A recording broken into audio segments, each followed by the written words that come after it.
There is a moment most people never forget. You say something. You make a decision. You take a step in a direction no one else chose. And immediately someone asks, "Why?" And you open your mouth. That moment, right there, is where your power leaves you. Not all at once, not dramatically. It doesn't feel like loss. It feels like communication. It feels like maturity. It feels like being the kind of person who is open, honest, willing to show their reasoning. But what is actually happening is something else entirely. Something most people will spend their entire lives doing without ever understanding the cost. They are confessing. Most people believe that explaining yourself is a sign of intelligence. That walking someone through your logic is proof that you have logic.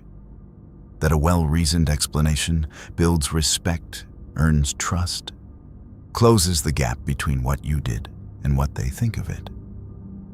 This is wrong, not slightly wrong, fundamentally wrong, because the moment you explain yourself to someone who did not earn the right to an explanation, you have already handed them something they did not give you in return.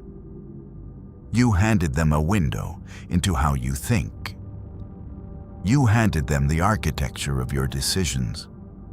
You showed them which things matter enough to you that you would build a defense around them. And the person receiving all of that? They didn't ask to understand you. They asked to see if you would break. The man who explains himself has already admitted doubt. He is not talking to you. He is talking to the version of himself that isn't sure he was right. Here is the first truth you must understand. Explanation is not communication.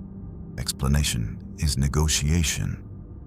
When you explain your decision to someone, you are implicitly inviting them to evaluate it. You are placing your choice before them like a case before a judge, and you are asking them to rule on it. You may not mean to do this, but that is the social contract you activate the moment you begin justifying yourself. Because the conversation does not end with your explanation. It ends with their response to it. And now you are waiting, watching their face, reading their silence, adjusting your position based on what you see. That is not a conversation between equals. That is a power transfer. The person who explains is asking. The person who listens is deciding. You want to be the one who decides. Think about the people in your life who feel the most solid. The ones who seem untouchable, not arrogant, something different, something that doesn't announce itself. They move through rooms, and something about them signals that they are not available for cross-examination. Not because they are cold, not because they are hostile, but because there is an absence of anxiety in how they carry their choices. They made a decision. They stand inside it, and they do not seem to need you to understand it. That quality is not a personality trait. It is a discipline. It is the result of learning, slowly and sometimes painfully, that the world does not reward the best explanation. It rewards the person who no longer needs to give one. The second truth is darker. Every time you explain yourself, you teach people that explanations are available, and people learn to expect what they have been given. You answered once, so they ask again. You justified once, so they question again. You opened the door once, and now every time they knock, they expect it to swing open on cue. You trained them to believe that your choices are subject to their approval, that all they need to do is apply pressure, confusion, disappointment, mild offense, and you will produce your reasoning like it belongs to them. This is not a flaw in their character. This is a pattern you built. And the only way to dismantle it is not to announce that you are done explaining. That would just be another explanation. You dismantle it by stopping, without fanfare, without a speech, without the announcement that itself becomes a negotiation. You simply close the door. And the next time someone knocks, they find a wall where the door used to be. Most people, when they first stop explaining themselves, feel the discomfort immediately. The silence after a decision feels wrong. The absence of justification feels like arrogance. There is an internal pull, almost physical, toward filling the gap with words, with reasons, with softeners that help the other person land more gently on the fact that you did something without asking their permission first. That pull is not honesty. That pull is fear. Fear that they won't approve. Fear that silence reads as coldness. Fear that a person who does not explain themselves is a person who does not care. But here is what you have not yet been told about that fear. The people who are most unsettled by your silence are the ones who relied most heavily on your explanations. Think about that. The people most disturbed by your refusal to justify yourself are the people who had the most power over your choices. Their discomfort is not a warning, it is a receipt. The third truth operates at a level most people never reach. You do not only explain yourself to others, you explain yourself to yourself. Every time you have made a decision and then spent hours inside your own head constructing the justification, not to understand the choice, but to feel safe inside it, you were doing to yourself what you do to others. You were negotiating with your own doubt, seeking approval from an interior jury, trying to convince yourself that what you did was right before the world could convince you it wasn't. Mentally strong people do not do this, not because they have no doubt, but because they have learned that doubt is not a courtroom. It does not require a defense. It requires a decision. You make the decision. You carry it. The outcome will tell you what the explanation never could. Ask yourself something uncomfortable. When was the last time you explained yourself to someone who then changed their mind and respected you more? Take your time, because most people, when they search honestly, find that the explanation did not produce respect. It produced tolerance. It produced a slightly less uncomfortable version of the moment. It smoothed something over temporarily. And then the next time you did something that required smoothing, they expected the same performance. Respect does not come from being understood. Respect comes from being undeniable. And you cannot be undeniable and available for questioning at the same time. The fourth truth will be the one that stays with you longest. There is a specific kind of person who never needs to explain themselves.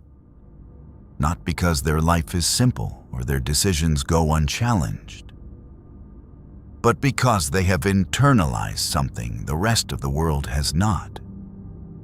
The audience for your choices is not other people. It is you. The question is not whether they understand. The question is whether you do. Whether the decision was built on something real, your values, your read of the situation, your willingness to carry the consequence, or whether it was built on what you hoped they would accept. Most decisions fail not because they were wrong.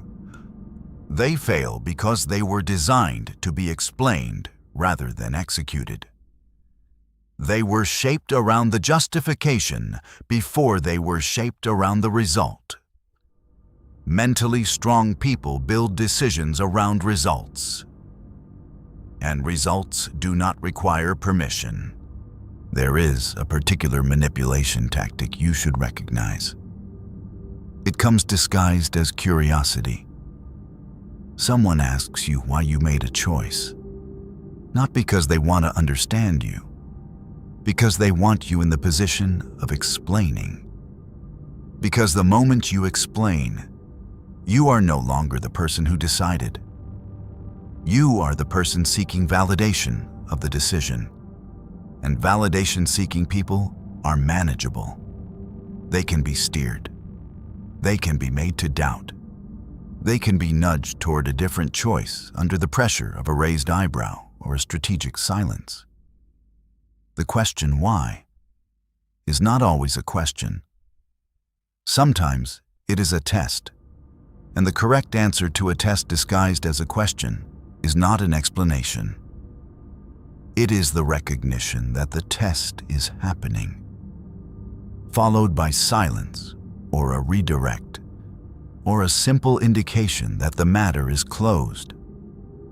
Not because you are hiding something, because the question was never yours to answer.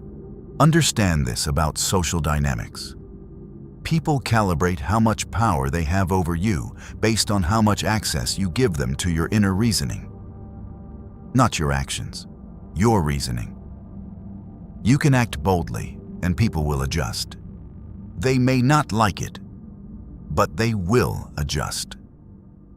What they cannot easily adjust to is bold action with no visible justification, because they have no foothold. There is nothing to argue against. There is nothing to pick apart. There is just a person who did something and shows no indication that they are suffering from your disapproval. That is not arrogance. That is armor. And most people walk through their entire lives without building it because they were taught that openness is a virtue. And openness is a virtue between people who are genuinely on the same side.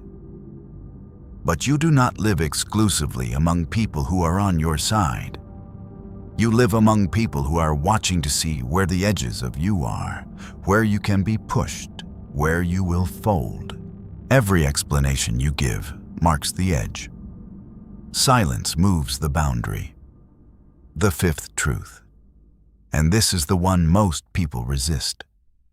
Mentally strong people understand that not everyone deserves access to the interior of their decisions. Access is earned. The person who has shown up consistently, who has demonstrated that they handle information without weaponizing it, who has a track record of being in your corner even when they disagreed with your choices. That person has earned a conversation, maybe even a real one, where you share your thinking not to seek approval, but because the exchange produces something worth having.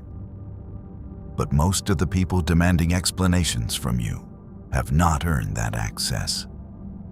They have simply asked for it, and you have been treating the demand as if it were a debt. It isn't. The request for an explanation is not a right. It is a request. And requests can be declined without apology and without the substitute performance of a long, careful, anxious justification for why you are not giving the justification they asked for. You are allowed to say nothing. You are allowed to say, "This is what I decided," and then stop. There is something that happens to a person who stops explaining themselves. Something no one warns you about, because it sounds uncomfortable, and it is. People pull away. Not all of them, but some. And the ones who pull away are almost always the ones who were closest. Not because your bond was real, but because the bond was built on your accessibility, on the fact that you kept them informed, on the ongoing negotiation of your choices through their lens. When that negotiation ends, The bond reveals what it actually was. And sometimes, what it was is not worth grieving. This is the cost. You should know it going in. Because what comes after? Once the people whose connection depended on your anxiety have recalibrated their distance, is something quieter and much harder to disturb. People who stay when you stop performing. Those are the ones worth the silence. Here is where most videos on this topic end. With something like, "So stop explaining yourself and watch your life change." But this video is not ending there, because there is a level beneath this one.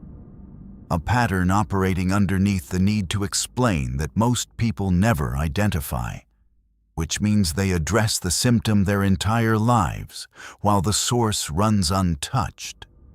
The need to explain yourself is not a communication habit. It is an identity problem. Specifically, it is the sign of a person who is not fully certain that they are allowed to want what they want, who has not resolved at the deepest level the question of whether their choices belong to them or to the approval of whoever is closest. People who explain themselves are, at bottom, still asking for permission, not for the action. They already took the action. For the right to have taken it without your disappointment.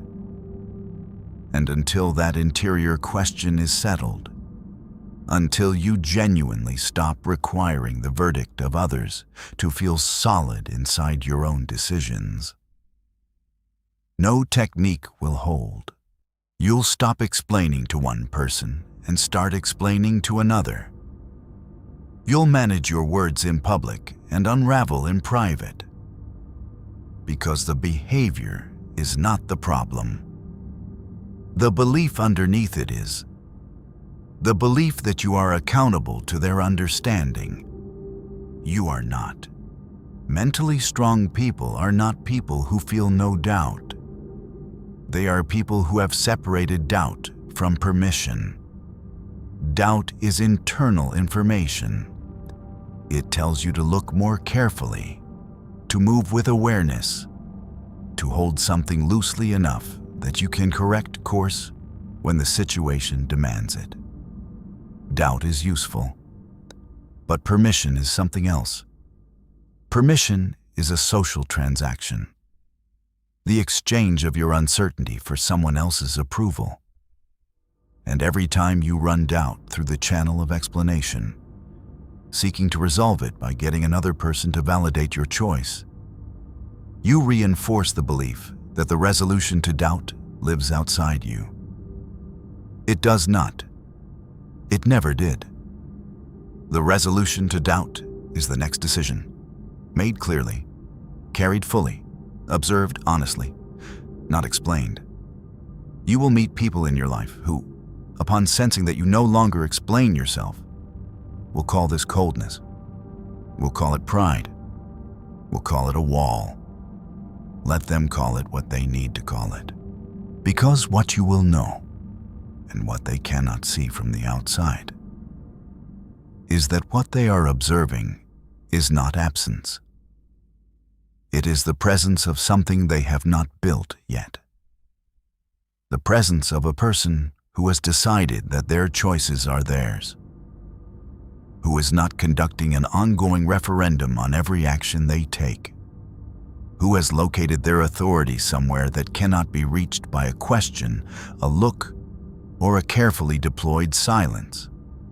This is not a personality type. This is a practice. And like all practices, it begins the next time someone looks at you and asks, why? And you realize, perhaps for the first time, that the question is not yours to answer. The most dangerous thing you can be to someone who wants control over you is unreadable. Not hostile, not cold. Simply not available for the negotiation they are trying to open. Because a person who does not explain cannot be argued out of their position, cannot be made to doubt on cue, cannot be steered through the mechanism of their own need for approval. They can only be watched.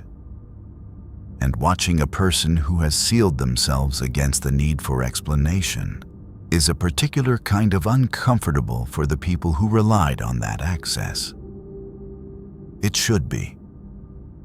That discomfort is the beginning of a new calibration, one where they are no longer certain where your edges are, where the pressure points used to be, where to apply the question that would send you into defensive justification. They will search for these things. They will not find them. And slowly, without announcement, without drama, without a single conversation about what changed, the dynamic will shift because you stopped negotiating. And the only way to negotiate with someone who has stopped is to stop yourself. There is one more thing, and it is the thing this video will not finish, because mentally strong people who stop explaining themselves eventually face something that no amount of silence can prepare them for. A situation where the person demanding the explanation is not an adversary, not a manipulator, not someone testing their edges, someone who actually matters. And the question of what to share, when, with whom, and how, without slipping back into the old pattern of seeking approval through disclosure, is not a simple one. That is a different kind of strength. And it requires a different conversation entirely.